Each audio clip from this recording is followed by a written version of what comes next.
Hi everyone, I'm Victoria. I'm the social media contributor at Core, and today we're here with Diogo, and we're continuing our series of interviews with the contributors of Core.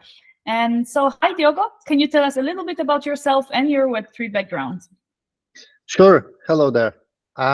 So my journey in crypto kicked off in 2012 as a user. I was really curious about the technology behind blockchain, and it was a great way to start. I have experienced crypto through a user's perspective and got many insights as to like how a community works in this space, how it interacts.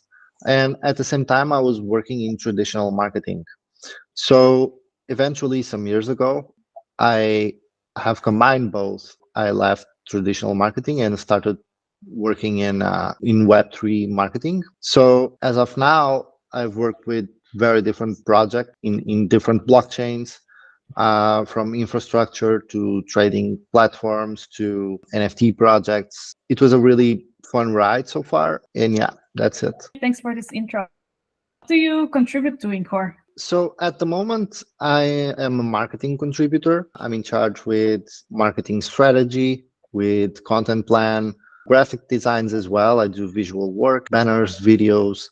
I also support and represent Core at online and offline events. I do social media support. And so overall is a very broad marketing support. And could you share with us your journey and what led you to become part of the CoreDao team? Sure. So during the time that I was working in Web3, I got more and more aware of decentralization, and I became an advocate for decentralization. I knew CoreDao beforehand, and I saw that they were looking for a social media contributor.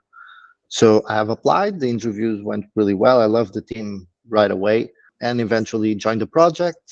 And over time, I expanded my role into a broader one. I took over more responsibilities and started to be in charge of a broader marketing role. Okay. And how do you approach challenges and problem solving within the dynamic environment of CoreDao? So my approach to challenges revolves around maintaining a balance between community needs, market demands, and effective communication. I believe in being proactive by consistently monitoring the pulse of the community and aligning CoreDAO's initiatives with their expectations. So overall, I would say that my problem-solving approach is adaptability, community-centric focus, and a strategic alignment with the market dynamics. And in what ways do you believe CoreDao is pushing the boundaries of innovation in the blockchain space? I think that CoreDAO really stands as pioneering within the blockchain space in many ways. First, CoreDAO is really unique in its commitment to giving back to Bitcoin, which is the foundation of the entire blockchain space. So, by providing a lifeline to Bitcoin miners,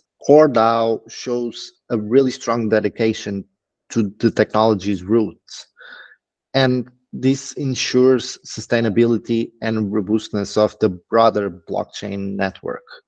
So what sets Core apart is also its collaborative and community-driven approach. Unlike many other projects, I think CoreDAO is not just built for the community, is built with and by the community. And this is really strong by itself. It's really collaborative, and this approach gives a sense of ownership and inclusivity that ensures that the technology reflects multiple perspectives from the user base. I think it's not just technology. CoreDAO is more than that. It's really interesting to see a project that it's giving back to what brought us all here. Can you describe the collaborative culture at CoreDao and how it contributes to the project's success? Yes, like this collaborative approach that it's not just with the community, although it's really strong with the community, it's also, we have a really strong sense of it within the team. Teamwork is really a secret ingredient here. For example, regardless of your role, everyone can contribute. You can be a developer with a great idea for a marketing campaign, and we will all brainstorm and hear you. And you can be like a totally not technical person and have a really great idea for a dev tool, and the team will get together and discuss it. So there's just this openness that calls for brainstorms and ideas, and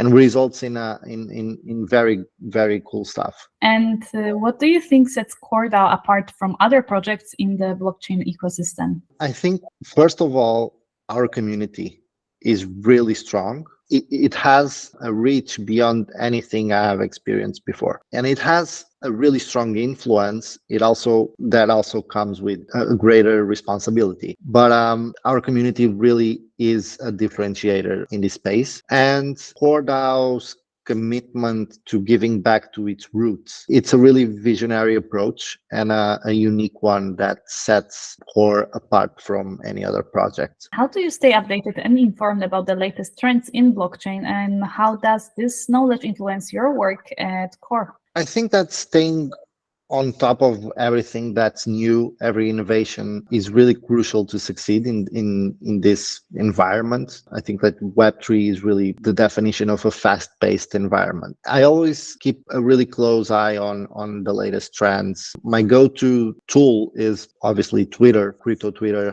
is a really interesting community and has really good insights and really good information. Twitter Spaces and some podcasts outside of Twitter are also a really good source of information. And there are some newsletters. I think that especially being in this market for such a long time, you start to get used to what is real, what is not. There, you start to not paying attention to what some people call influencers, and you start to really filter that information. So with experience, you get to know where you will get that information. Looking into the future, what exciting developments can the community expect from CoreDao, and how can they get involved? I think the future with CoreDao is looking incredibly exciting. We are committed to make a real impact in this space, both technically and community-wise. I think the Ambassador program is really good initiative that Core just launched. We had like thousands of applications already. There's a filtering work ongoing, and I think the results of it are gonna be pretty awesome. So for everyone seeing this interview, if you haven't applied, please do. It's going to be fun. I think that ultimately Core aims to be among the leaders in the blockchain space. So there are tons of ideas and cool things to come out. So stay tuned. Okay, thank you, Diogo, for all of these answers. I think it was really exciting to get to know yet another contributor at Core, and for all of the Coretoshis, thanks for tuning in, and don't forget to subscribe and stay tuned for another episode in this series. Thanks, Diogo. Thank you.